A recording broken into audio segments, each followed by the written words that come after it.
Darlington this weekend. So let me ask you that question we just posed to the fans out there. What part of the weekend do you like the most? How tough the Southern 500 is, or how cool the paint schemes are and kind of all that we get to do throwback to? Okay, for me, it's always the race. The race is always going to come first because it is such a tough place. But the second part of that for me would be the throwback because it's the history of that place. It's the history when you roll through the gates to know the guys who have raced there, the Flocks, the Weatherlys, the Pearsons, the Pettys, the Allisons, the Earnhardts, all the way through to Landon Castle. The history of that place is our history. It's stock car racing history.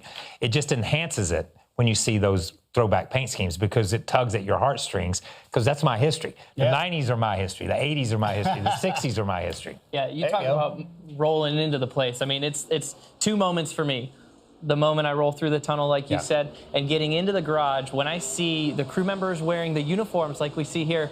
For some crew members, it's a new throwback uniform where it's very well thought out. For some other people, they're uniforms that they brought from home that they wore 30 years ago at Darlington. They're like the Wood Brothers, which is cool. But for me, my favorite part about racing at Darlington is in a long green flag run when you've got 60 laps on your tires and the feeling of that car sliding, going in a straight line down the straightaway and having no grip.